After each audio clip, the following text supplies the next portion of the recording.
kita pengen tadabbur ayat supaya bisa healing perasaan kita yang sedang terluka, healing tentang beban kita.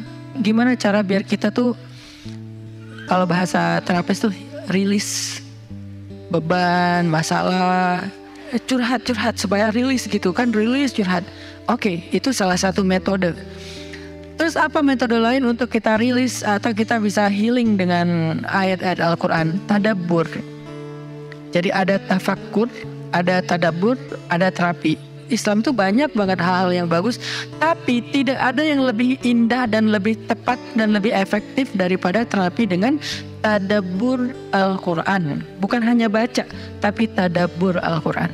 Menghayati, memahami pesan-pesan Allah di dalam Al-Quran. Makanya ketika Nabi punya masalah, obatnya Al-Quran.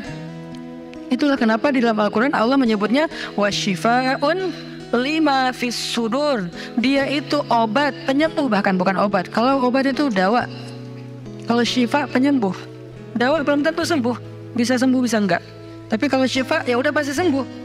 Maka Allah menyebutkan Al-Quran itu sebagai bukan dawa, tapi disebutkan sebagai syifa'un lima fis sudur, obat hati, obat jiwa, obat mental. Walaupun banyak ulama menganggap bahwa dia juga bisa menjadi obat fisik, dan saya percaya itu. Tetapi yang lebih dahsyat lagi adalah dia memang obat mental.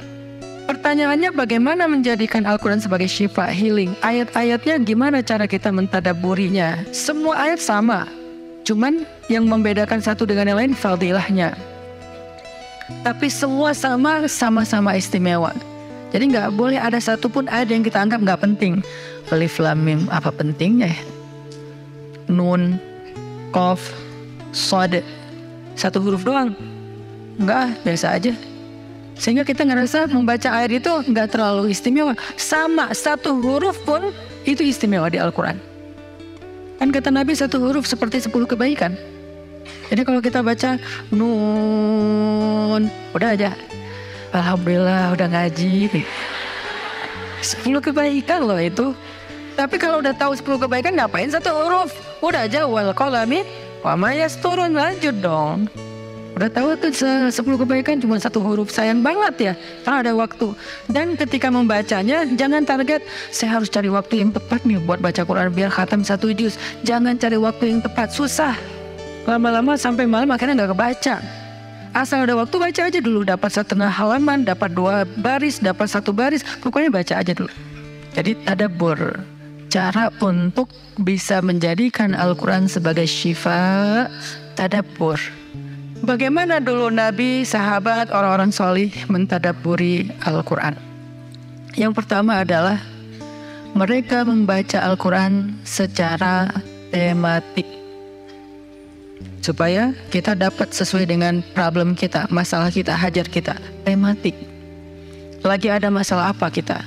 Karena ayat Al-Quran turun kepada Nabi pun secara tematik, secara kontekstual. Apa yang dialami Nabi, itulah ayatnya. Al-Quran tidak turun sekaligus kepada Nabi, turun sekaligusnya itu di Lauhul Mahfuz. Lalu sampai kepada Nabi berangsur-angsur selama 23 tahun. Kenapa berangsur-angsur Ustaz? Dan kenapa nggak urut? Turunnya yang pertama adalah Al-Fatihah dan Al-Alaq. Kenapa sekarang Al-Fatihah lalu Al-Baqarah? Kenapa enggak Al-Fatihah, Al-Alaq, kemudian surat apa lagi yang berurutan sesuai dengan urutan turun? Kenapa kok dibalik-balik, kok diacak-acak? Karena Al-Quran turun itu secara tematik, teman-teman. Hikmahnya apa? Hikmahnya karena dia tidak turun untuk sekedar dibaca. Dia turun untuk ditadaburi supaya jadi solusi, petunjuk dalam hidup.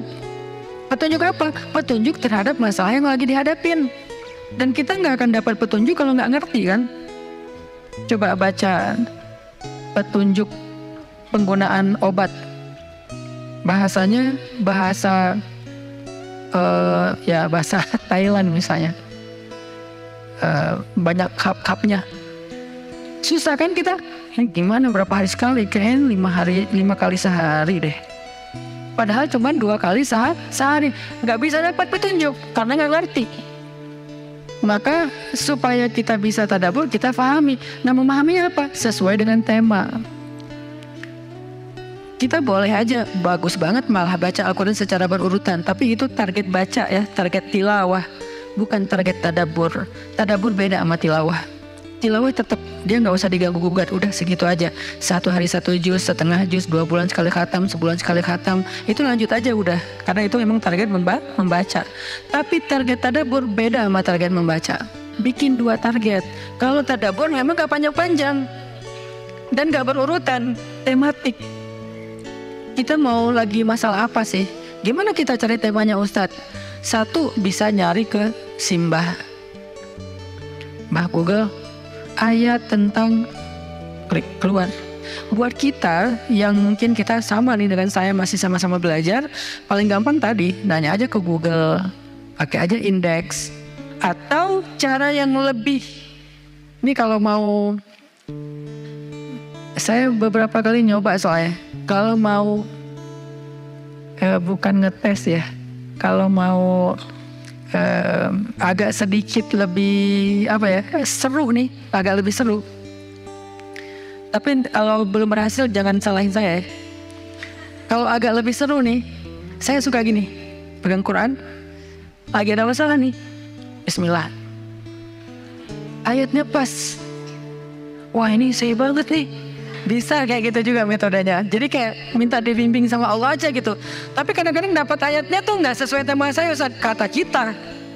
Padahal kata Allah ini yang kamu butuhin tuh ini nih. Bisa gitu juga dengan syarat membukanya pakai Bismillah, bukan membuka yang itu ya Allah ya, yang itu ya. Jangan maksa. Allah lebih tahu. Bismillah.